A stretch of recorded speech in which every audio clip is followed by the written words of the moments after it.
another day of my recording for a Q4 for the books. This channel is built with the intention of keeping myself accountable as to how I plan to transform my life in Q4 and also moving forward. This is day number 4 of the challenge. I started on October 1st. And today, what I'm going to be discussing is about the business acquisition opportunity that I am currently evaluating, some digital products, goals, and self care and family. And if you have questions about what all of this is about, you can refer to my episode number 1, where I am talking about the different targets that I have for Q4 and the things that I am facing right now. Okay, in terms of the business evaluation, I thought it would be fun to be able to show you the back end of how I analyze this opportunity. So I'm going to waste no time and take you straight up to the analysis. I did this analysis. Let me see, it's right here, store profitability, a little bit about the background of what's going on in here. Okay, so this store is a this store is an opportunity that came up upon for me to consider acquiring. The store would require me to be an operator for about 25 hours per week. However, only 15 of those hours are active. This is a very low key type of store. It is a local business, it is a main street business. Now, the margins are thin, but I think that for the hours that I will be actively working on them, they're pretty good. And it's something that is chill that I think that I can take on. And it will be my first business. So I think that an opportunity that is chill actually would be a good idea so that I can actually learn a little bit about management without being rushed. Okay, so I received information about the sales. I already signed an NDA, so this information is obviously all private, and I have removed any identifiable information of the business to be able to discuss this. All right. I received information about the sales, and in terms of I received it actually on a you would you will laugh, but all of this was actually on paper. This is traditionally a main street business, no technology whatsoever. So the information is actually on a notebook. So I transfer all of this into a readable digital format on the spreadsheet. And how did I transfer it quickly? Well, I scanned copies of the notebook and I submitted to ChatGPT so that I could develop a spreadsheet quickly. So that's a little hack. Then I moved this information here. I made some calculations. We have the information of 2020, 2021 per month. Then I also received information about the payroll, the payments, the salary for each employee based on the hours that they are working and their rate. All of this was also on notepads. It was in a notepad. Literally, I just scanned each page of the. We created copies of the notepad, and then I scanned them and I submit them so I could have this in a digital format and I could analyze this.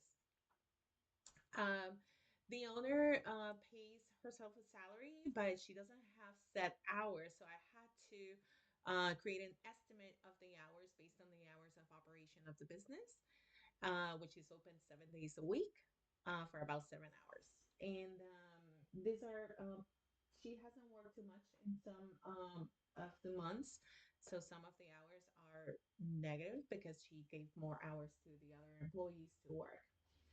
Okay, the rate, this we can, you know, it's a different type of calculation. I'll go over that. So basically, here we have how much each employee was earning, the hours that they worked, okay, the biweekly hours that the business is in operation, and the target that I would be providing myself every bi-weekly, I would it be these are estimates because currently right now the owner is paying herself 1600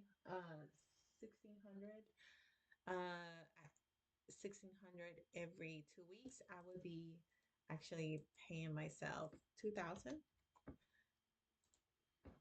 um then I calculate how many are the hours that the business is operating for each day, how many hours are left in the month, and then for how many hours the owner is working. What is the payment per month? Actually, she's paying her per month 1600. I will be paying myself. Yeah, that was correct.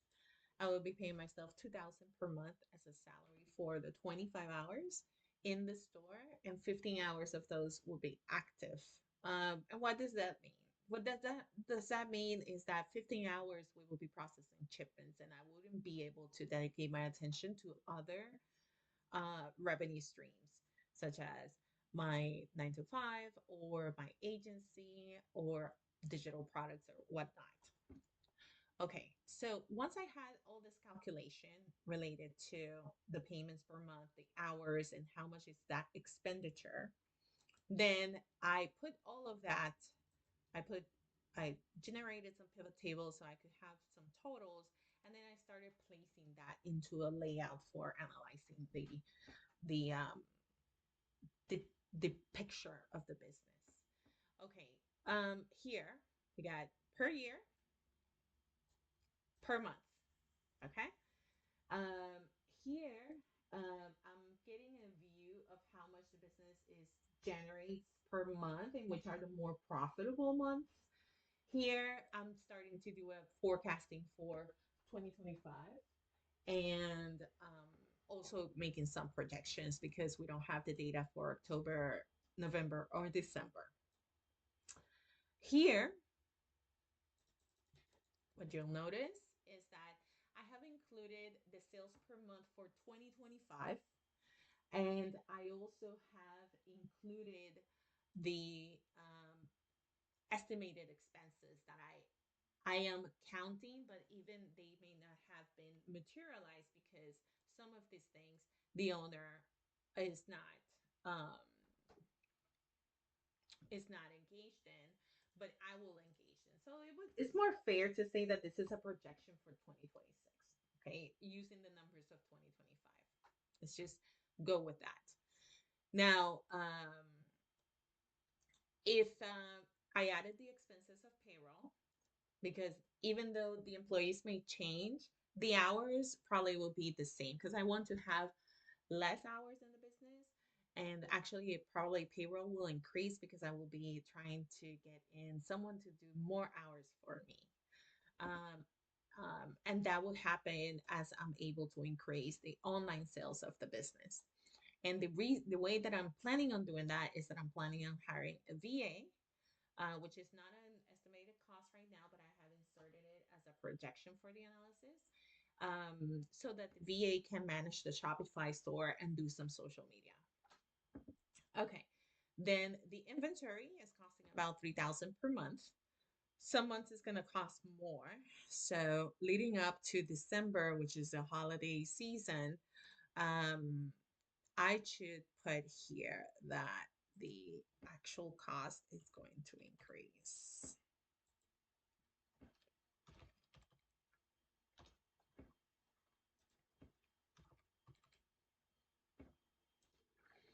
And probably this should increase too.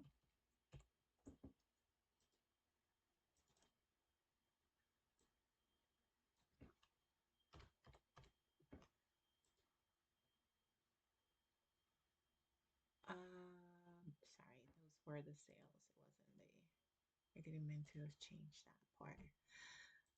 Here, 35.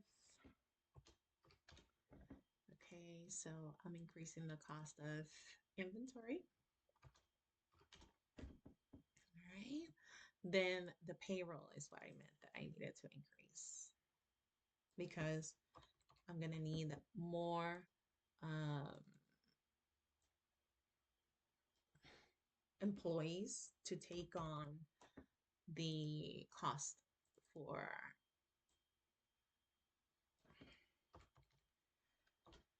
Uh, Now that I have adjusted some of the forecasting for 2026, so we got the payroll. The lease is going to increase. It's currently 1,200. It will increase to 1,500. The overhead of shipping, I added.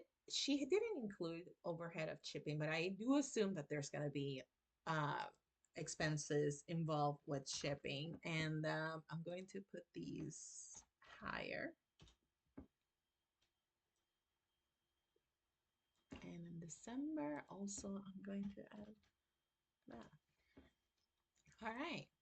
Now, software.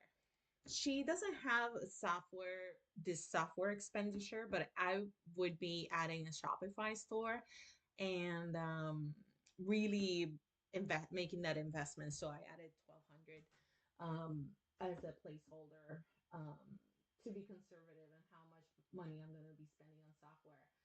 Then the VA, and also the inventory, which I adjusted right now. And she doesn't have an unforeseen expenditures, but I know that there's always unforeseen expenditures, so I added 500 additional just as a buffer. Okay, minus the debt service. What is the debt service? This is going to be a business that I'm going to be buying, so I need to get a loan to buy the business. The business is for sale for 90,000, but I will be offering less than that based on the final calculation. Um, and these are finally the projections. So after everything, right, net profit before taxes, we see that during the first months of the year, this is a business that runs on the negative, which is not great. And then we have a business that goes on the positive afterwards, um, which is what I understand is a normal um, way in which retail stores do work. Then taxes to be paid out. This is what will be paid out with at the rate of the place, the state. Then the profit, okay, and ultimately this is the estimated year end profit, including all of the expenses that we talk. I think that is a good expense. It's good for 15 hours. Let's say if it's 35, let's say between 12, it's about, conservatively I would say 2,500. Then 2,500 divided by 4. I mean, for an extra 713, let's say 700 divided by, let's see, actually, do it be even more conservative. And this doesn't count the projections for an increase in sales for Shopify. So I think that actually we will be closer to 40,000 and maybe even 45,000 if we do roll out a Shopify store really well. 700, 20 hours per week. That's about $35 per hour, basically. Um,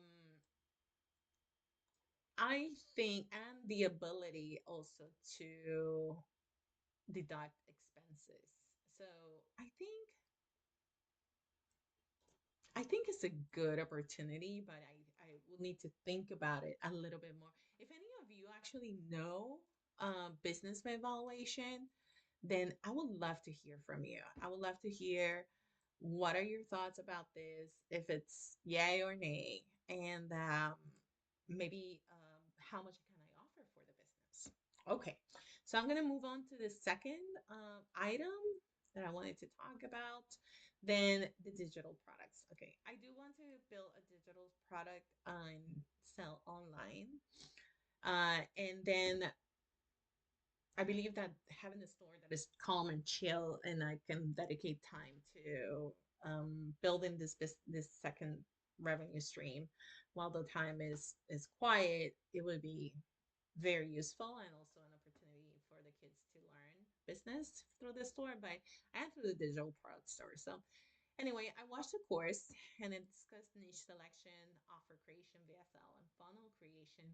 I think I'm going to make a tutorial on VSL and funnels because I learned a little bit about it, and how to create a faceless one, which is great for me. And we all know that I'm a little bit camera shy if you watch my other videos. Then went over the digital product program, and but they did pitch me on Friday for $5,000, and I made a video about that yesterday. Uh, so look at the video from yesterday three to see my thoughts on that call. They pitched for 5,000. I'm not going to buy. I'm glad that I held off and I didn't acted quickly because I did a thorough review of the reviews online, and some of them were very descriptive about how this is not a good opportunity, a good program, and it's bordering predatory. So if it's real, if it's not, I don't know, but I feel like I can hold off on investing $5,000 right now, and maybe I can evaluate it in the future.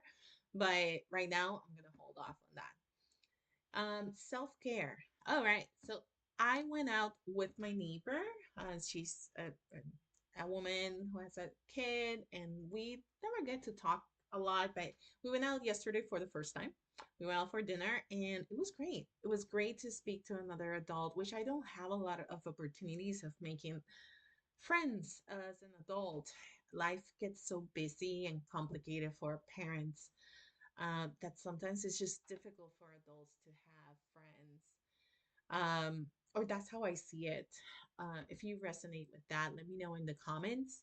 And I also spoke to another neighbor, which is nice. It's just getting out of the shell. I think that is important for all of us to try to get out of the shell when we can, and especially now that I'm going through this divorce, it's really important for me. Then lastly, I took one of the kids to a birthday party and also engaged with other parents, and we had a great time. And I had some time spending with one of my children, and I watched a movie at nighttime. Okay,